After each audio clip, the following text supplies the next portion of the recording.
सभी साथियों को नमस्कार। उपस्थित हैं आपके सामने यूपी टेट 2026 एग्जाम के लिए हिंदी विषय के वीडियो के साथ में। तो अगर हम हिंदी विषय को समझें तो हिंदी विषय में हम सबसे पहले अगर व्याकरण की बात करते हैं तो व्याकरण में सर्वप्रथम हमें भाषा एवं लिपि को समझना पड़ेगा। किसको? अगर हम हिंदी व्याकरण की बात करेंगे, किसकी बात करेंगे साथियों? अगर हम हिंदी व्याकरण की बात करेंगे तो हिंदी व्याकरण में हमें सर्वप्रथम किसे समझना होगा?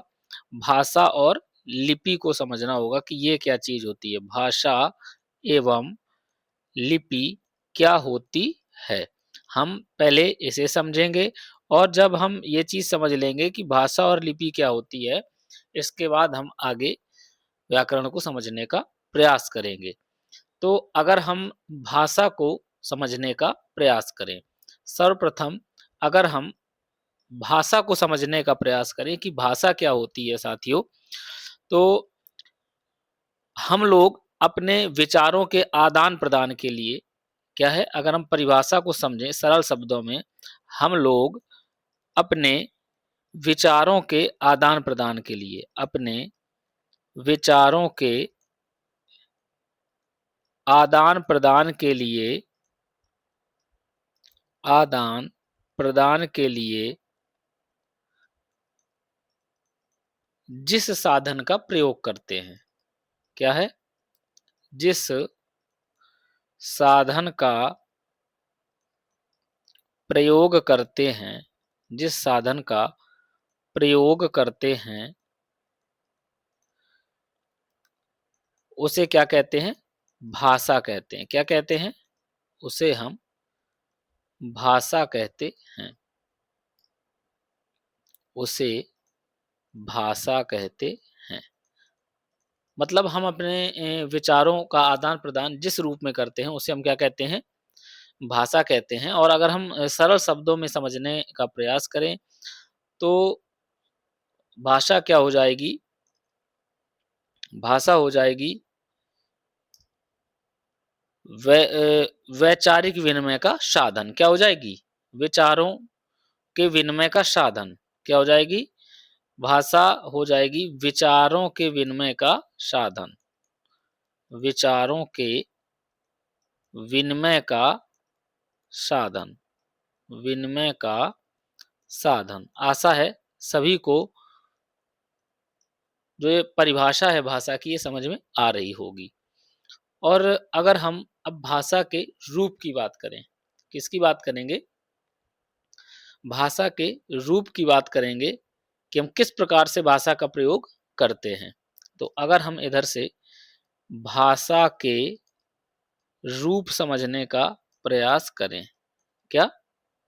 भाषा के रूप समझने का अगर हम प्रयास करेंगे इधर से साथियों, तो देखिए भाषा के रूप जो होते हैं वो 3 प्रकार के होते हैं। कितने प्रकार के होते हैं? भाषा के रूप होते हैं 3 प्रकार के, जिसमें से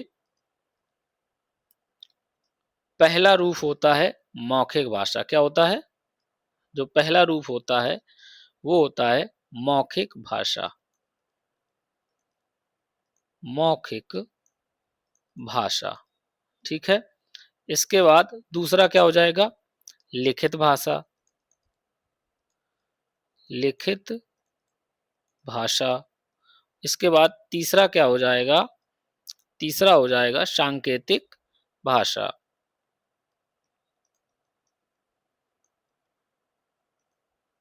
सांकेतिक भाषा। तो इस तरीके से ये भाषा के 3 रूप होते हैं। तो मौखिक भाषा आप समझ ही रहे होंगे कि भाषा का ऐसा रूप जिसका हम प्रयोग वाणी की सहायता से करते हैं, तो भाषा का मौखिक रूप कहलाता है ना? स्वर तंत्र या वाणी की सहायता से।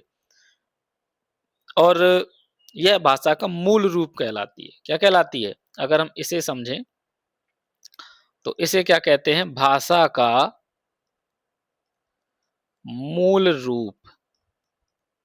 इसे क्या कहते हैं? भाषा का मूल रूप हम कहते हैं, ठीक है। इसके बाद अगर हम लिखित भाषा को समझें तो लिखित भाषा है कि अगर हम अपने विचार विनिमय के लिए चिन्हों और संकेतों का प्रयोग करते हैं, लिखित चिन्हों और संकेतों का प्रयोग करते हैं, तो वह क्या कहलाता है? लिखित भाषा कहलाती है ना? ये तो सभी को समझ में आ रही होगी ना?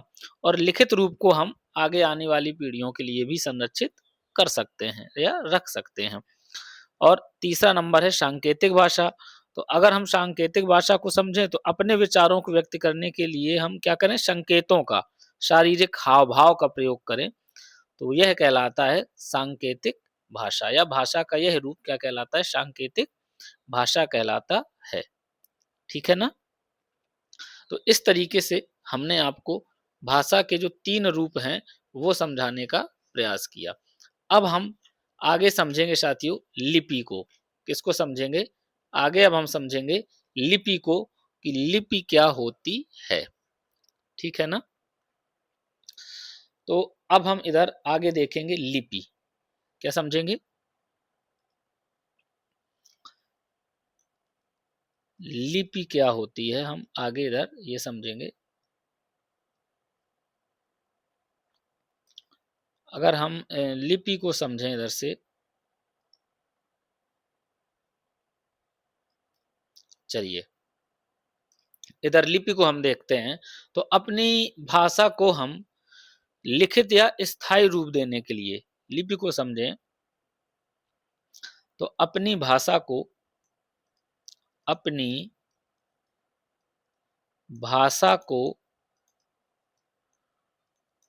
लिखित या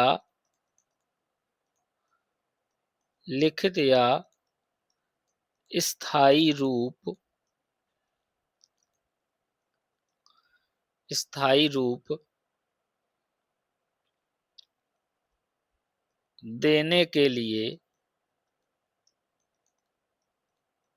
देने के लिए जिन चिन्हों अथवा संकेतों का प्रयोग करते हैं। क्या है?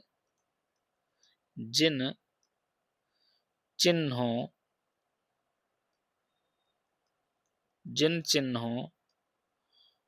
अथवा संकेतों का प्रयोग करते हैं, वे क्या कहलाते हैं? लिपि कहलाते हैं।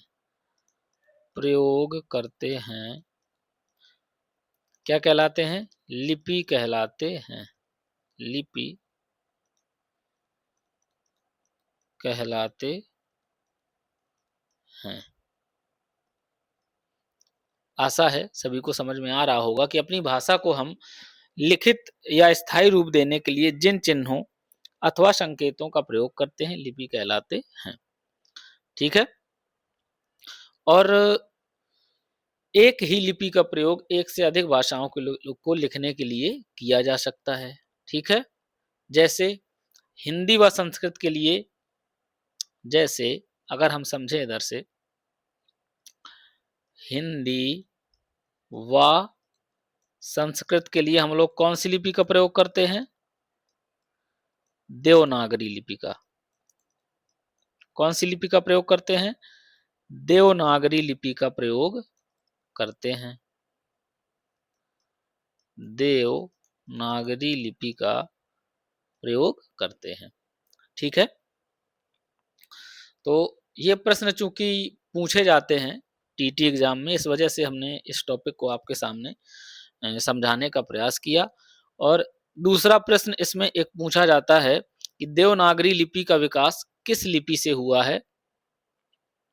तो इधर हम आपको बता दें कि देवनागरी लिपि का विकास क्या है?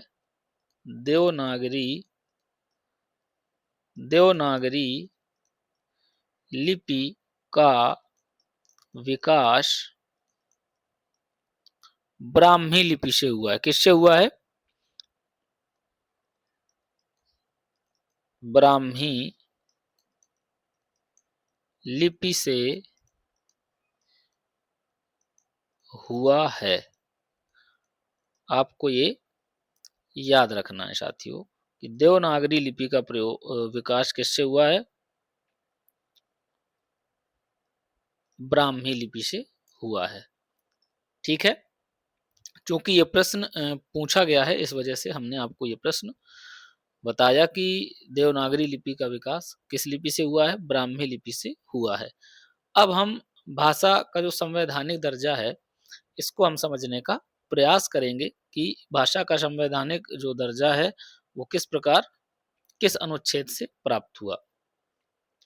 तो अब हम अपनी भाषा, चूंकि हमारी भाषा हिंदी भाषा है, तो हिंदी भाषा का संवैधानिक दर्जा हम समझेंगे कि हिंदी भाषा का संवैधानिक दर्जा है क्या। तो इधर हम लिखेंगे हिंदी भाषा का, हिंदी भाषा का संवैधानिक दर्जा, हिंदी भाषा का संवैधानिक दर्जा, ये हम समझेंगे आगे। तो हिंदी भाषा के अगर हम संवैधानिक दर्जे की बात करें तो 14 सितंबर 1949 को, ठीक है, कब? 14 सितंबर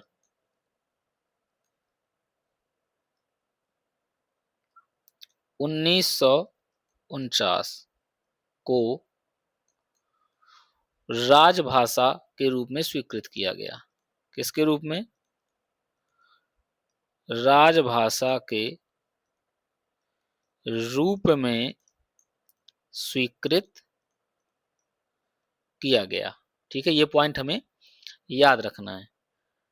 और जैसे ही राजभाषा के रूप में स्वीकृत किया गया तो भारत का जो संविधान था उसके अनुच्छेद 343 से 351 तक, कहां से? अनुच्छेद 343 से 351 तक, ठीक है, राजभाषा के संबंध में व्यवस्था की गई। राजभाषा के प्रावधान रखे गए, प्रावधान रखे गए,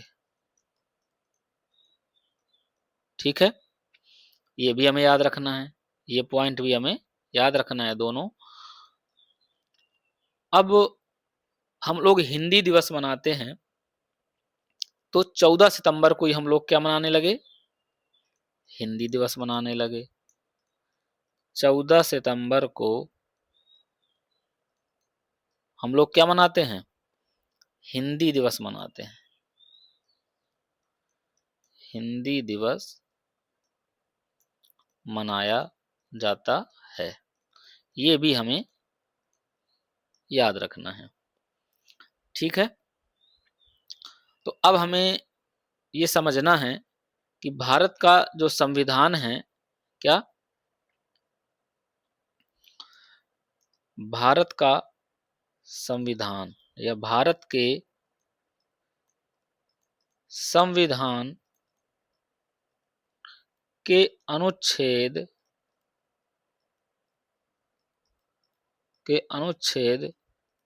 343(1) के अनुसार, के अनुसार क्या है? हिंदी हमारी राजभाषा है। क्या है?